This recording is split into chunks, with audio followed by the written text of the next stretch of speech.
Сол кездегі сметалық құжаттар мен жайлы мектептердің сметалық құжаттарын көрген кезде жер мен көктей. Жалпы бұл қаржыны кім бекітті, кім тексерді, бағанағы аудиторлық палатадан тыс алдын ала кім бекітті деген сұрақтар үлкен сұрақ туындатады негізі. Енді не істейміз? Енді не істейміз? Енді не істейміз? Қайырлы күн. Біз Ақжол фракциясының депутаттарының сауалдарын, мәлімдемелерін ары қарай талқылауды жалғастырамыз. Бүгінгі қонағымыз Қазбілім Групп компаниясының басқарма төрағасы Аятжан Ахметжанұлы. Енді Аекеңді таныстырып жатудың қажеті жоқ. Аекең қоғамда, жалпы әлеуметтік желілерде өте белсенді азамат. Мына білім берудің бір құлағын ұстап тұрған азамат деп айтуға болады. Оның ішінде қазақша білім беру, таза қазақ тілінде білім беру саласында айналысып жүрген азаматтар. Мынау кешегі сәрсенбі күні Ақжол фракциясының тағы да депутаттық сауалдар жолдады. Сол жауалдардың ішінде мына жайлы мектеп мәселесін бүгін Аеке сізбен осы талқыға салайық деп отырмыз. Қысқаша кешегі Ақжол фракциясының депутаты Қазбек Киса кешегі жариялаған депутаттық сауалдың мазмұны бұл мынандай. Жайлы мектеп ұлттық жобасына ұлттық қордан 2023-2025 жылдар кезеңінде 1 триллион 493 миллиард теңге бөлінген екен. 23 жылы 500 миллиард, 24 жылы 646 миллиард, 25 жылы 347 миллиард. Осының барлығын үйлестірушісі құлағын ұстап отырған Қазанның Самұрық Қазына Констракшн компаниясы. Енді ұлттық жобаның аясында 25 жылға дейін елімізде 842 мың оқушыға арналған 401 жаңа мектеп салу қарастырылған еді. Жалпы бюджеті 2,6 триллион теңге болған. Кейін бюджет тапшылығына байланысты 24-25 жылдар барлығы 740 мың оқушы орын арналған 369 мектеп салу жоспарланды. Алайда Қазақстан Республикасы үкіметінің 24 жылғы 19 желтоқсандағы нөмірі 1079 қаулысымен қаржыландыру сомасы 1 триллион 493 миллиард теңгеге дейін кемітіліп, құрылатын жаңа оқушы орындары 460 мың 400-ге дейін 217 мектепке дейін қысқартылды. Енді жоғарғы аудиторлық палата тексеру бойынша жайлы мектеп жобасы аясында тек 2023 жыл қорытындысы бойынша 311,9 миллиард теңге сомасында бюджет қаражаты тиімсіз жоспарлау және пайдалану фактілері анықталған екен. Осы жайлы мектеп жобасында мектеп құнын асыра көрсету жөнінен социалистік жарыс өткен секілді. Өйткені мектептердің құны 9,5 миллиардтан асып кеткен. Данышпан Эйнштейннің заңы бойынша барлығы салыстырмалы түрде анықталады. Шымкентте өте жоғары деңгейде озық жабдықталған 1338 оқушыға арналған жекеменшік 4 қабатты, 3 қанатты әуежан мектебі 1 миллиард 720 миллион теңгеге салынған. Ондағы бір орын 1 миллион 285 мың теңге. Сөреті міне.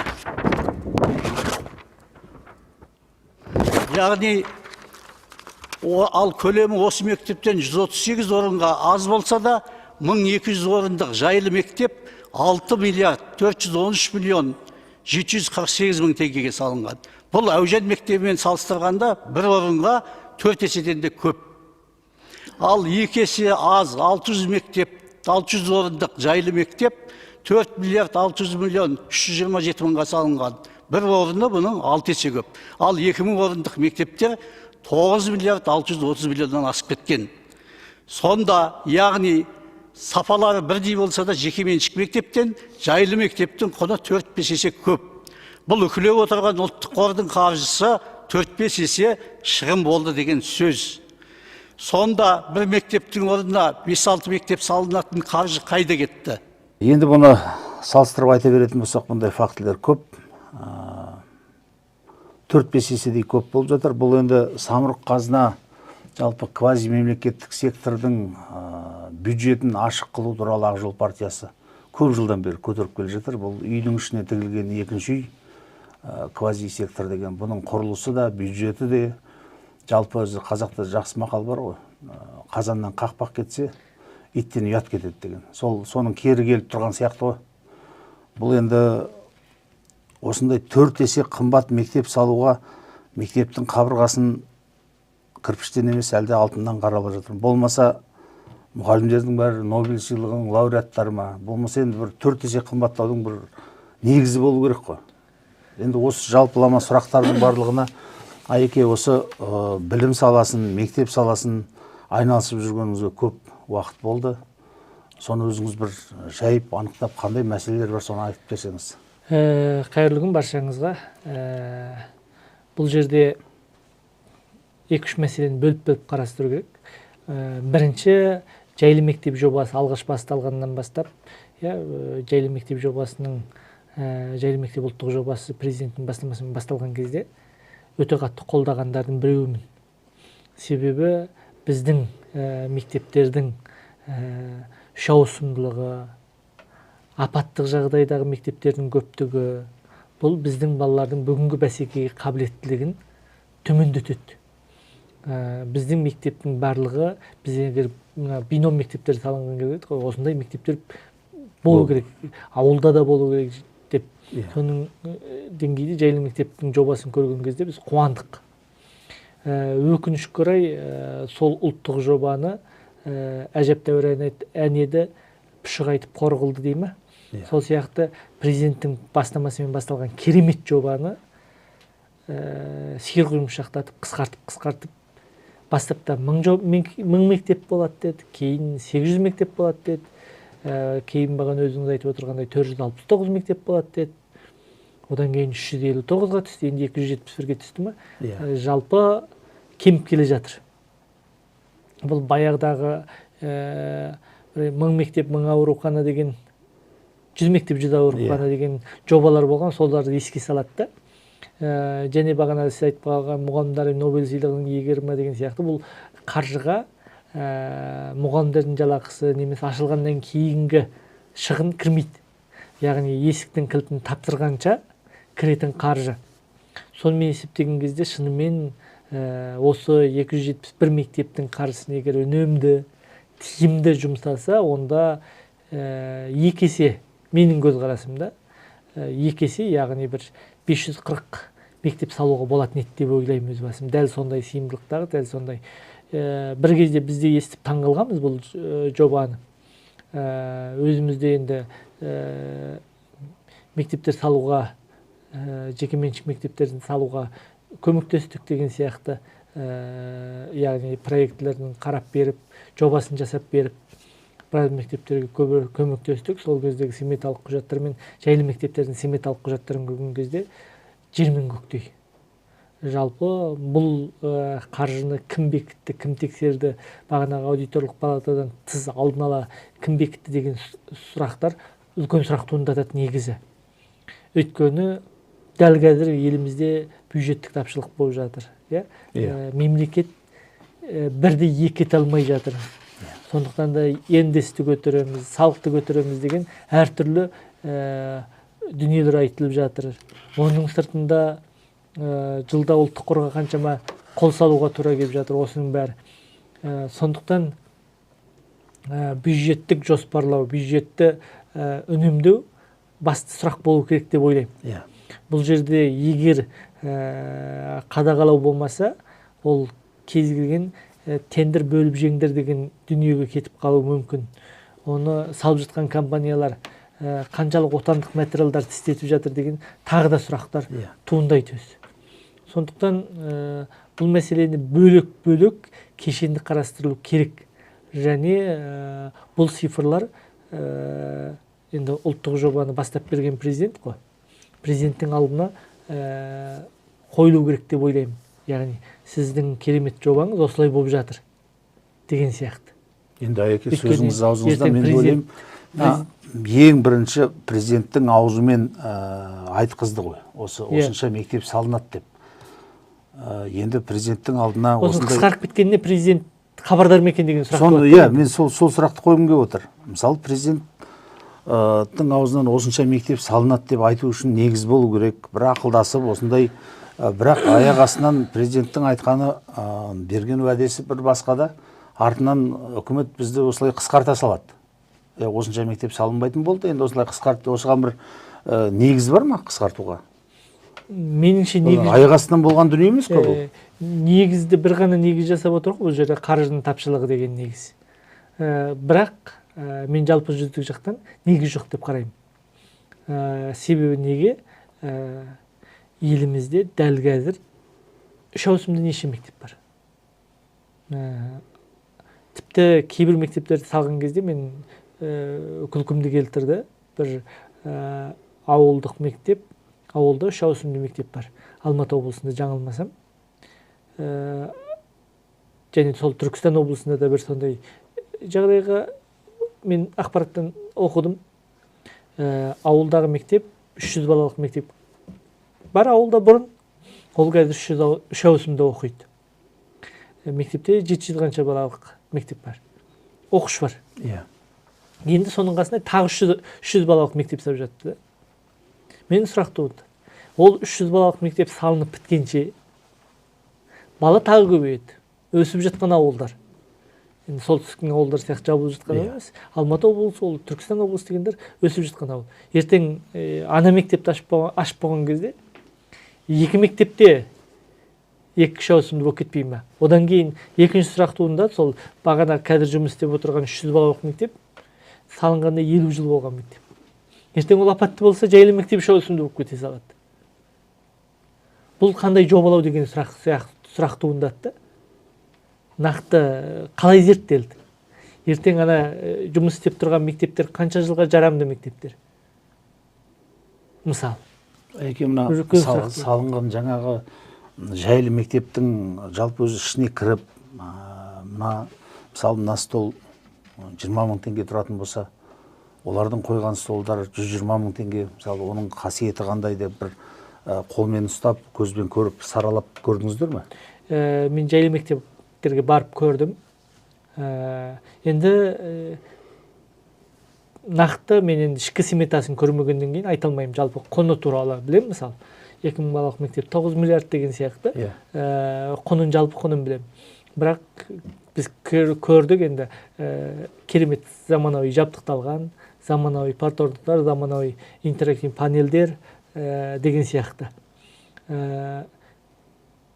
Қарап отырсаң жақсы.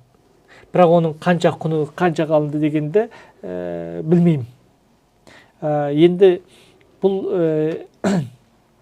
мектептер ашылудың алдында бұрынғы мектептер қалай болды? Ғимарат салып кетеді, салады, кілтін бере салады. Ішінде енді бір ұрсаң сынатын парта тұрады. Есігін түртіп қалсаң саусағын кіріп кететін есіктер тұрады. Мен де жаңа бір мектепті қабылдап алдым. Бір кезде директор болып мемлекеттік мектепте отырған кезде, сол кезде өте әлсіз. Сосын мектептің лицензиясын алу үшін өкіметтен қайта қаржы сұрайсың. Маған интерактивті панель керек, маған тақта керек, маған парта жетіспейді. Құрал жабдық деп қайта сұрау. Қарасаңыз, смета бәленге жасалды.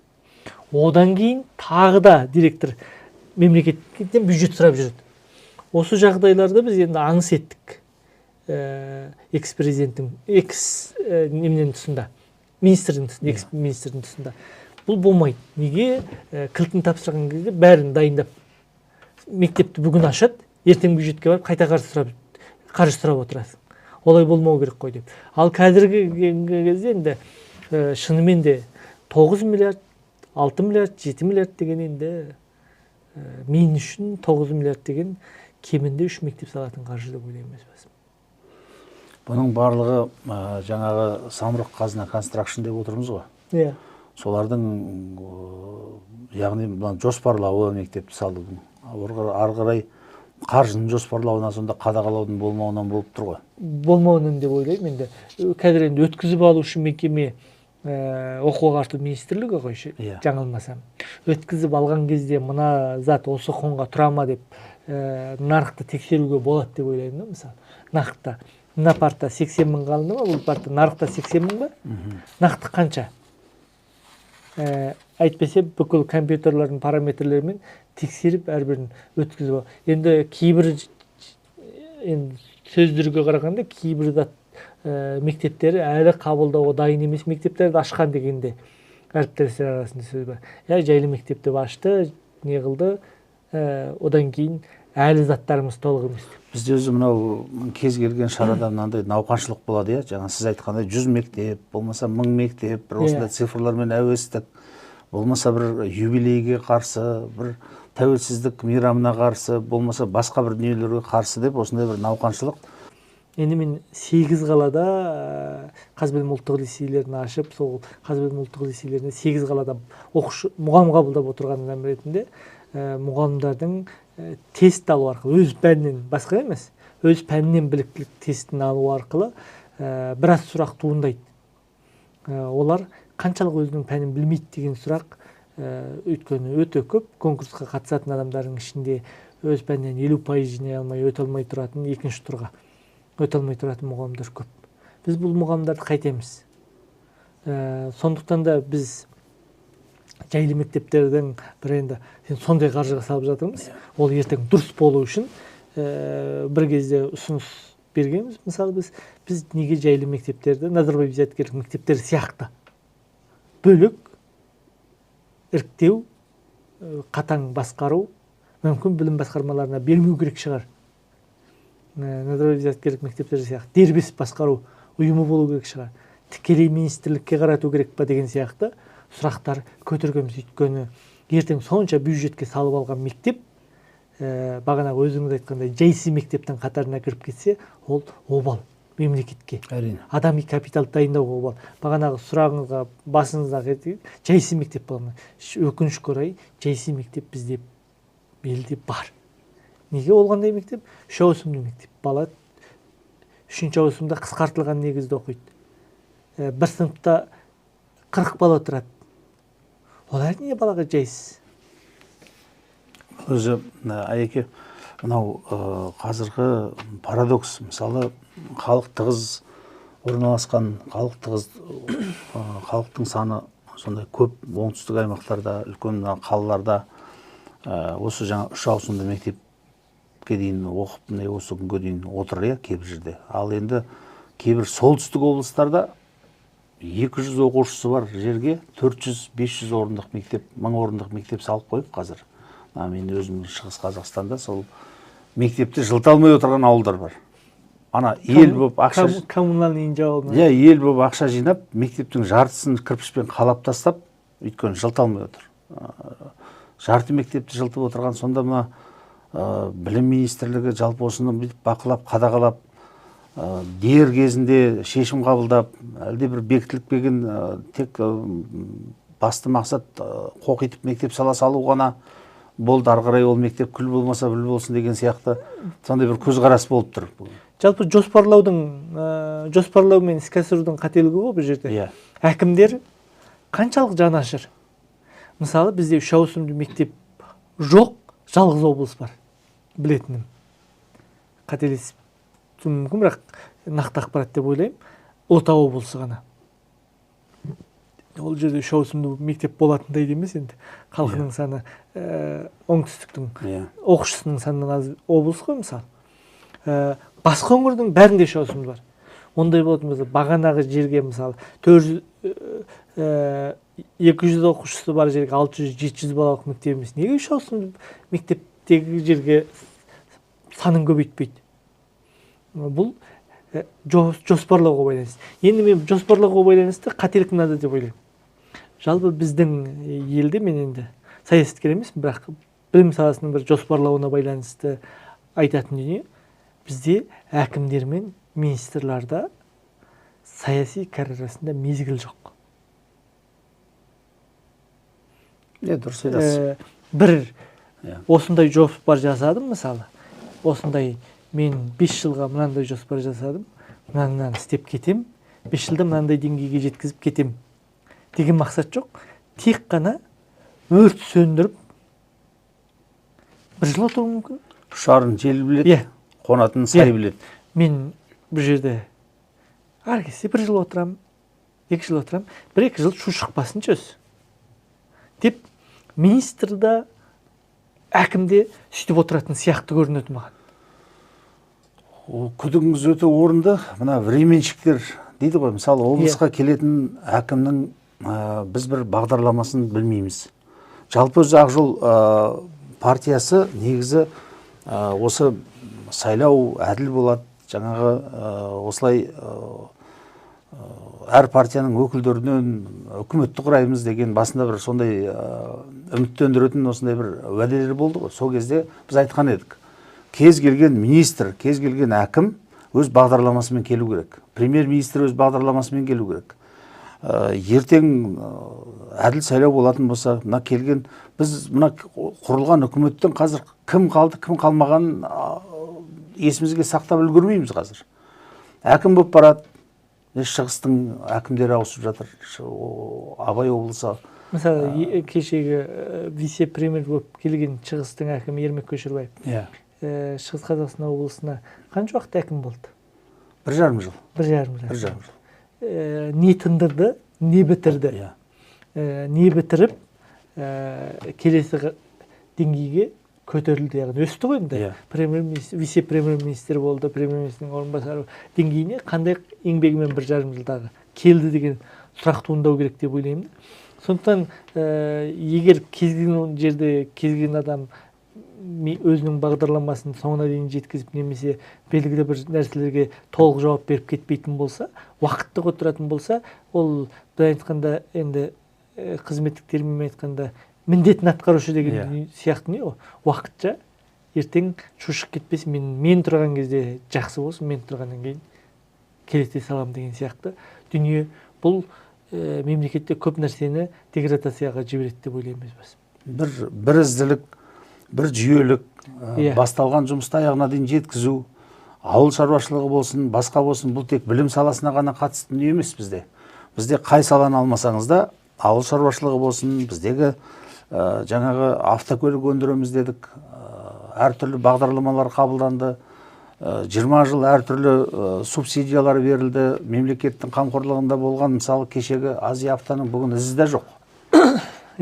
Бізде автокөлік өндіреміз, ертең халыққа қол жетімді автокөлік, бүгінгі бағамен алғанда 3-4 миллион теңгелік елдің қол жететін автокөлік өндіреміз деген өнеркәсіп бүгін шығыста жоқ. Орында қаңқиған жаңағы қоралар ғана қалды, олардың өзі сатылып жатыр, адамдардың бәрі жоқ, жартысы істі болған, сотталған. Ал енді өндіріп жатқан автокөліктің барлығы айналып кеп, бүгін басқа елдің автокөлігіне біз тәуелді қалып, біз жинаған, біз мысалы бүгін 8 миллион теңгеден арзан автокөлік жоқ. Сол сияқты бұл барлық салада солай болып тұр. Барлық салада. Сондықтан деп ойлаймын, қазір енді бізде оқу ағарту министрі келгелі 2 жыл 2 ай болды. Не істеп жатқанын түсініксіз. Жалпы қандай шаруа атқарып жатыр? Қандай миссия қойып еді? Бір ғана мысалы мұғалімдардың бағанағы біліктілігіне байланысты категориясын 2,5 жыл болды, реттей алмай келе жатыр. Білім беру бағдарламасы 2,5 жыл болды, реттелмеді. Оқулық мәселесі реттелмейді. Не істеп жатыр? Қолынан келмей ма? Өтінішіңді бер, отставкаға кетті. Қолынан келе ме? Міне халыққа ашып көрсетті. Мен мына жерде мына деңгейге келдім. Енді мен ойлаймын, әр 6 айда кемінде бір рет есеп беру керек. Кез келген әкім, кез келген министр халық алдында есеп беріп, толыққанды бұқаралық ақпарат құралдарының алдында сұрақтар. Мынау депутаттық сауал деген Айеке, бұл енді мәселенің басы ғой. Бұның шешілуі ары қарай жүйелі, табанды талап ету, жұмыс керек бұған ары қарай. Мысалы біз енді осындай ұсыныстарымызды беріп отырмыз. Кеше депутаттық сауал жолдадық. Мысалы күмәнді тендер тәсілімен емес, жеке инвестордың ауқымды жобаларын қолдау арқылы мысалы салыну керек деп бірінші талабымыз. Екінші, жаңа кәсіпкерлерге мектептің бағасын арзандату үшін жаңағы бұл деген бірігіп істеп отырған шаруа ғой. Сондықтан жаңа жер телімін беріліп, оған бір сенімді серіктестік дейді ғой. Жаңа айтып отырғандай, бүгін жерді сатып алып, оның барлығын мысалы мемлекет тарапынан қамқорлық болмайтын болса, әрине баға ол сондай қымбат болады. Енді осы депутаттық сауалымызды жолдадық. Енді осының жауабын күтіп отырмыз. Бұны жаңа тағы да айттым, біздің бұл депутаттық сауал мәселенің басы. Бұл ықпалды парламент деген нәрсе, бұл тек қана парламенттің жұмысы емес, бұл жергілікті мәслихаттардың да жұмысы. Осы мектептің құрылысына тікелей араласатын, жер телімін беретін, жергілікті бюджетті бекітетін осы мәслихаттардың тікелей құзыры. Бұл мәслихаттардың да әкімнің қол баласы болып кеткенін осы жерде айттық. Депутаттық сауал жолдадық. Тіптен мәслихаттың жиналысының күн тәртібіне дейін әкім бекітеді. Келетін әкім келе жатыр, күтіп отырмыз деп бір ауыздан дауыс беру деген үрдіс та бізде әлі күнге дейін жойылмай келе жатыр. Ол не қылған әкім тіптен бір ауыздан отырған барлық депутаттың барлығы жақсы көретін. Бірінші танымай жатып, көрмей жатып, облысқа қатысы жоқ кісілердің әкім болып келіп жатқанына дауыс береді отырып алып. Бір адам қалыс қалмайды.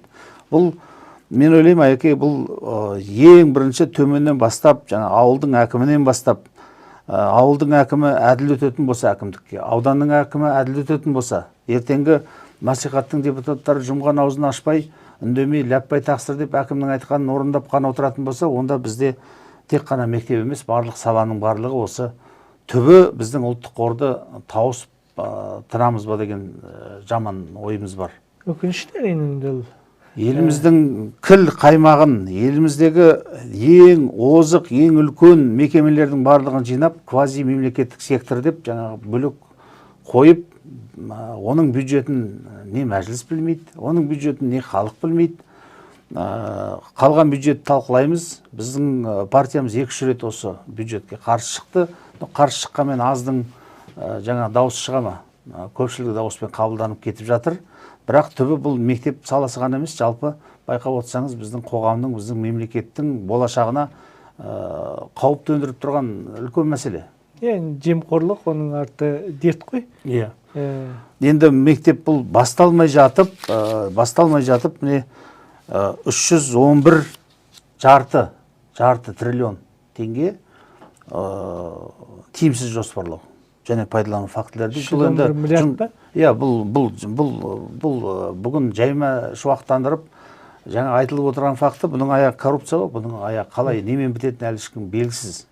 Енді ана президенттің тағы бір бастамасы болды ғой, жемқорлардан қайтқан ақшаларға мектеп салу. Қазірге дейін біраз мектеп салынды. Жаңылмасам ақпараттан көрген. Енді жемқорлардан қайтқан ақшаға мектеп салып, оны да жемқорлыққа жіберсек, жемқорлардан қайтқан ақшаны қалған жемқорлар жеп жатса дейсіз ғой. Иә, сонда бұл енді таза парадокс болады да. Жалпы жемқорлардан қайтқан қаржы деген түсінік, жалпы жемқорлардан қайтып жатқан қаржыға деген елдің сенімсіздігі тағы да бар ол. Иә. Бұл енді бір көз бояу үшін бекен бір ақпараттар шықты, осынша қаржы қайтты деп. Бірақ президенттің ең басында айтқан 162 жаңа Қазақстанға қожалық етіп отырған 162 үлкен адамдардың, мен осы әлі күнге дейін мысалы Дубайдағы үлкен жаңа Азаттық радиосының үлкен мәлімет шықты. Дубайда отырған жаңа жылжымайтын мүлік иелері, бұл енді Дубайдағы жылжымайтын мүлік деген бұл үлкен жаңа айсбергтің бізге көрініп тұрған беті ғана шығар. Қалған дүние Европаға кеткен, басқа шетел асып кеткен қаржыны, Швейцариядағы, Англиядағы деңіз. Оны бір құдай білер енді. Бірақ ол туралы бір жауап алынып, ол туралы бір жедел түрде жаңа адамдардың тергеу басталып жатқанын мен көріп отырған жоқпын. Сондықтан елдің сенімсіздігі әлі күнге дейін өте жоғары. Бұл қайтып жатқан қаржы кім?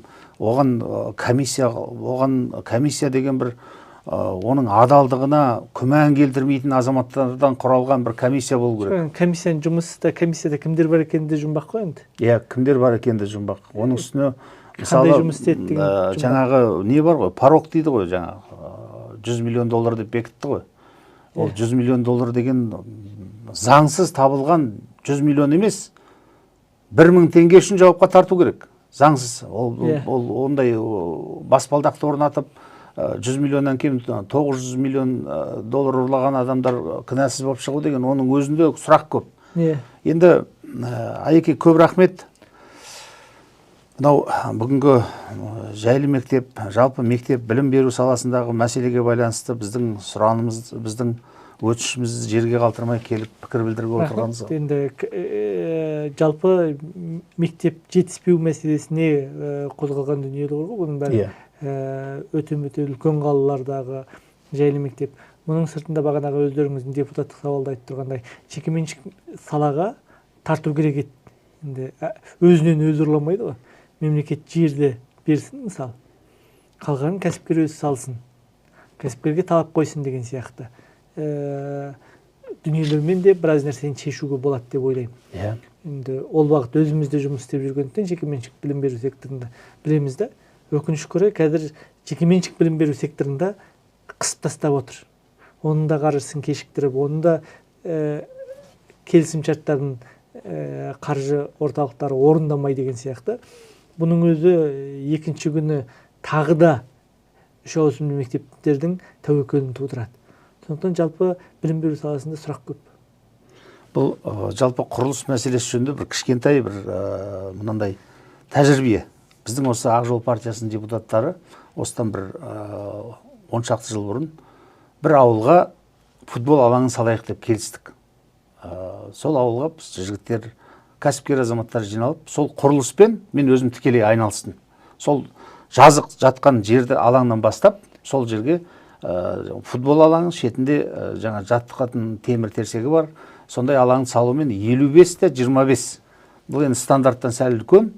Бірақ осымен мына бірінші қазығынан бастап, соңғы краскісіне дейін осымен айналыстым. Сол кезде байқағаным, біздің салған жаңа спорт алаңымыз таза ғана біз салған спорт алаңы салыстырмалы түрде мемлекеттің салған спорт алаңынан 2 есе арзанға түсті. 2 есе. Мынау кәсіпкерлік көзқараспен өзіңе деген сөз бар ғой, қазақта бар ғой, мынандай мақал бар, өзің дегенде өгіздей қара күшің бар дейді. Ол үнемдеп, сапалы нәрселер қолданып, сапалы заттар қолданып, жұмысшыларды барлығын ұйымдастырып, оптимизация дейді ғой, барынша тиімді пайдаланғанның өзінде 2 есеге қымбат шығып отыр. Сонда жергілікті әкімдіктер кеп бізге бюджетке өткізіңіздер, осындай бағасы деген кезде мен өзім таңғалған. Бұл не деген нәрсе? Егер жеке кәсіпкер салатын болса, расымен де ақшамдап, үнемдеп, бірақ сапасын кемітпей салуға болады. Оны өзіміз көзімізбен көріп отырмыз. Айеке, көп рахмет. Ұстаздық еткен жалықпас дегендей сізге табыс тілеймін. Мынау бір үлкен халықтың көзін ашу, білім беру, бұл бір үлкен сондай қасиетті жұмыс. Сізге денсаулық, табыс.